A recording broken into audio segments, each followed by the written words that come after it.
할렐루야. 바울 서신에 대해서 오늘 함께 공부하려고 합니다. 바울이 쓴 서신들이 13개 정도 있는데요.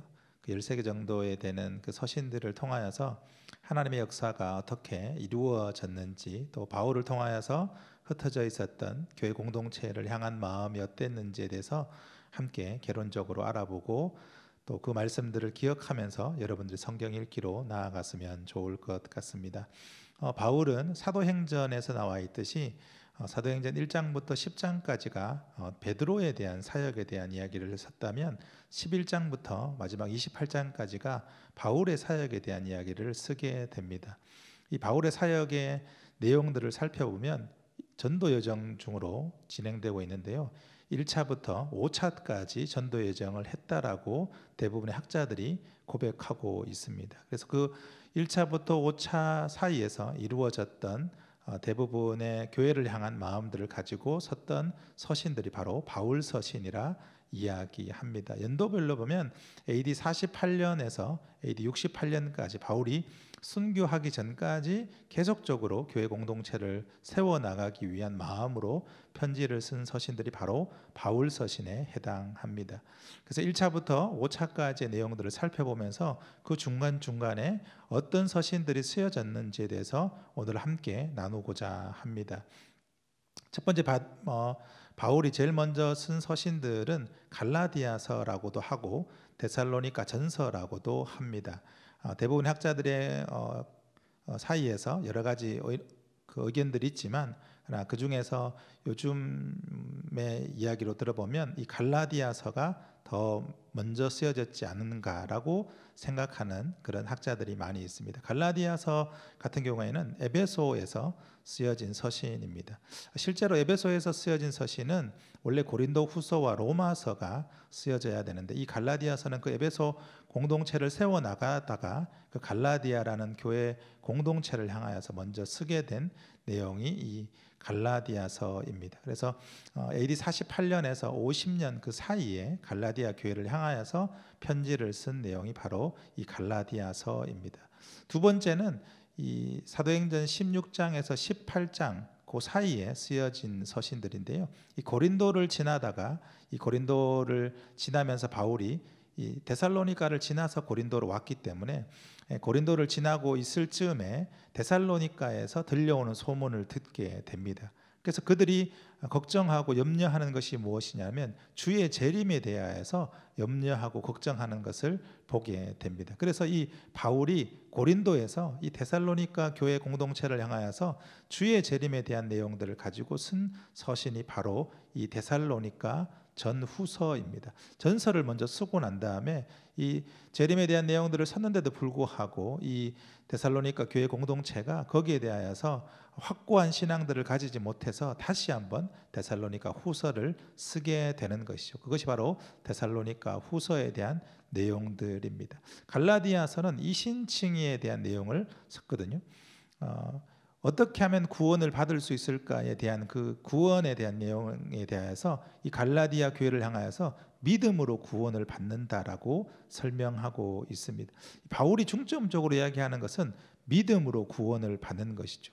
혈통이나 여러 가지 유대인의 어떤 그 모습들을 가지고 구원을 받는 것이 아니라 오로지 믿음으로만 구원받을 수 있다라고 하는 그 내용을 이 바울이 갈라디아 교회들에게 쓴 서신이 바로 갈라디아서입니다. 3차 전도 여행이 시작되면서 19장부터 21장까지가 이 3차 바울의 전도 여정 중에 있는 서신들입니다. 그래서 19장부터 21장 사이에서 이 에베소를 지나가다가 에베소에서 다시 고린도 교회에 대한 내용이 들려지게 됩니다. 고린도 교회가 당파 문제로 싸우기 시작합니다. 나는 아볼로파요, 나는 바울파요, 나는 게바파요, 나는 그리스도파다라고 하면 4파 정도가 나뉘게 되는 것이죠. 그래서 당파 문제뿐 아니라 교회 공동체 안에 있는 여러 가지 신앙적인 질문에 대하여서 바울에게 고백하는 것이죠. 그래서 바울이 에베소라는 곳에서 이 고린도 교회를 향하여서 편지를 쓰게 됩니다. 신앙적 질문에 대한 답변을 아주 상세하게 적어줘 줍니다. 근데 고린도전서를 쓰고 난 다음에 이 바울이 다시 한번 고린도 교회를 가려고 했는데 가지를 못하는 거예요. 그래서 다시 한번 그 고린도 후서를 쓰면서 고린도 교회들에게 쓰는 내용은, 고린도 후서에 대한 내용은 뭐였냐면 사도권에 대한 내용들입니다. 바울이 사도 중에 하나라고 하는 그 사도권에 대하여서 영지주의나 이단자들이 그 사도권에 대하여서 말하는 것에 대하여서 내가 정말 사도라고 하는 내용들을 숨김없이 쓴 서신이 바로 이 고린도 후서라는 것입니다. 그리고 로마에 가진 않았지만 로마서를 쓰면서 이 에베소에서 이 로마에 대한 마음들을 품고 쓴 서신이 바로 로마서라는 것입니다. 로마서도 동일하게 구원은 어떻게 받아지는가라고 하는 내용들을 설명하고 있는 것이죠.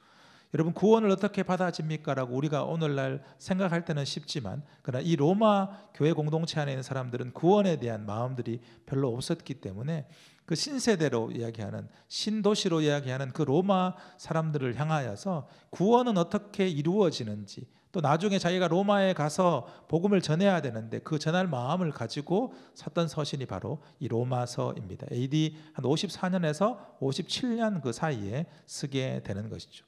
이 바울이 21장을 지나고 난 다음에 감옥 생활을 하면서 쓴 서신이 바로 이 4차 전도 여행 중에 쓴 서신이 바로 옥중서신이라고 이야기합니다. 로마 감옥에 갇혀서 이 사람들이 오고 가지를 못하니까 이 로마 감옥에서 편지를 써서 보내는 것이죠. 그것이 뭐였냐면 에베소서와 골로새서, 그리고 빌레몬서, 빌립보서라는 서신들, 이게 바로 옥중서신입니다. 로마 감옥에 갇혀 있음에도 불구하고 사랑하는 교회를 향하여서 끊임없이 편지를 써서 그 공동체를 세워나가는 일들을 하게 되는 것이죠.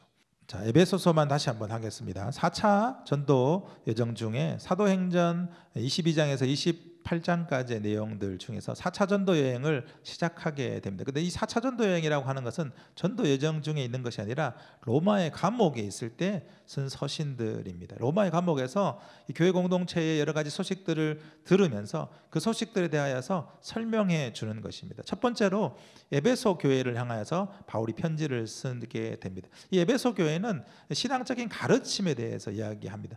성도들이 삶을 살아가면서 기본적으로 지켜야 할 수칙 같은 그런 내용들을 거기에 쓰여져 있습니다. 그래서 예를 들면 아내와 남편은 어떻게 살아야 되는가, 어떤 마음으로 신앙 공동체를 세워져 나가야 되는가. 오늘날의 남편과 아내에 대한 문제가 아니라 그 당시 남편들이 아내들을 학대하고 남편들이 아내를 마음껏 누렸던 그것에 대하여서 그렇게 하면 안 된다라고 하는 그런 기본적인 받침들을 쓴 서신이 바로 에베소서라고 하는 서신들입니다. 두 번째로 골로새서라는 서신인데, 골로새 교회를 향하여서 쓴 서신입니다. 에바브라가 로마의 감옥에 갇혀 있는 바울을 찾아와서 골로새 교회들에 대하여서 이야기합니다. 그 이유에 대한 내용은 뭐였냐면 이단자들에 대한 내용들입니다. 영지주의 이단들이 거기에 득실하게 되는 것이죠. 그래서 그 교회 공동체를 무너뜨리려고 들어온 그 골로새 교회 공동체를 향하여서 바울이 이 영지주의, 잘못된 영지주의에 대하여서 골로새 교회들에게 편지를 써서 보내줍니다. 너네들이 이단과 같이 섞여서 살 수는 없으니까 거기에서 벗어서 나와라고 하는 그 내용들이 바로 이 골로새서라는 말씀입니다. 빌레몬서는 이 오네시모라는 빌레몬의 종이 빌레몬의 돈을 훔쳐다가 도망오다가 걸려서 감옥에 갇히게 됩니다. 그랬을 때 바울이 이 오네시모를 보니까 너무 측은한 거예요.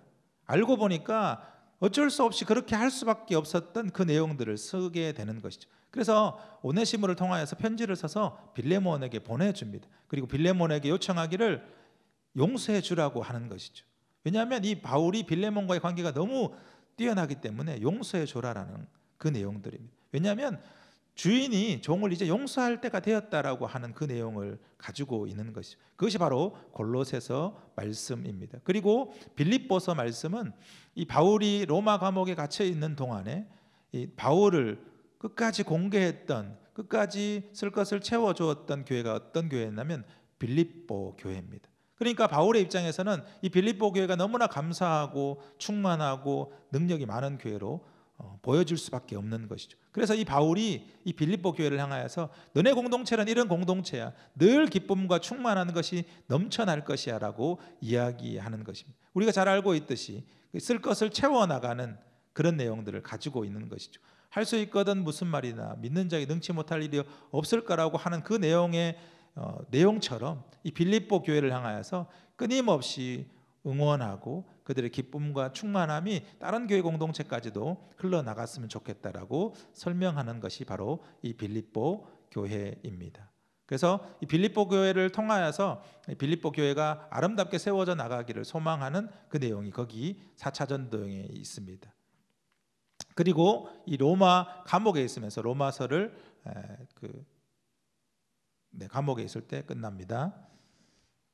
거기에 대하여서 디모데 전서를 쓰게 됩니다. 그리고 마지막으로 디도라는 사람에게도 편지를 쓰는데, 디도는 그레데라는 섬에 교회를 개척해서 세워나가는 중이었습니다. 그 디도에게도 동일하게 그레데 교인들이 말을 잘 듣지 않지만, 그러나 그 말 안 듣는 성도들을 어떻게 하면 하나님의 제자로, 하나님의 군사로 세워나갈 수 있는가에 대한 내용들을 그 디도서를 통하여서 설명해 줍니다. 그리고 마지막으로 바울 서신 중에서 제일 바울이 순교하기 전에 적었던 서신이 바로 디모데 후서입니다. 디모데 후서에 보면 성경 말씀을 읽다 보면 나오겠지만, 선한 싸움을 다 싸우고 나의 달려갈 길을 이제 마쳤으니 이제 나에게 주어지고 있는 것은 뭐예요? 의의 면류관 밖에 없다라고 하는 그 내용이 거기에 쓰여져 있는 것이죠. 이 누구에게 다시 한번 설명하는 것입니다. 이 디모데에게도 동일하게 설명하는 것이죠. 나는 이제 순교할 일 밖에는 없지만 너 아직까지 남아있는 디모데는 나와 동일하게 이런 고백들을 했으면 좋겠다라고 하는 것이죠. 믿음을 끝까지 지키고 열정을 가지고 믿음으로 선한 싸움을 싸우다가 천국에서 나랑 만나자라고 하는 그 내용이 이 디모데 후서에 알려져 있습니다. 그것을 마침으로 이 바울은 바울 서신을 마치게 되는 것이죠. 이 바울 서신은 바울이 이 13개의 교회 공동체를 향하여서 교회가 아름답게 세워져 나가기를 바라는 마음으로 쓴 서신들입니다. 이 성경들을 읽어 나가시면서 끊임없이 하나님의 뜻을 이루어 가기를 소망하고, 또 사도행전과 이 바울 서신이 어쩔 수 없이 뗄 수 없을 정도로 가까운 서신들입니다. 종종 중간마다 이쪽 저쪽으로 읽어 가시면서 읽다 보면 더 아름다운 하나님의 말씀에 집중할 수 있는 그런 일들이 있을 것입니다. 이 바울 서신을 통하여서 하나님의 뜻을 발견하는 우리 성민의 모든 가족들이 되시기를 소망합니다. 감사합니다.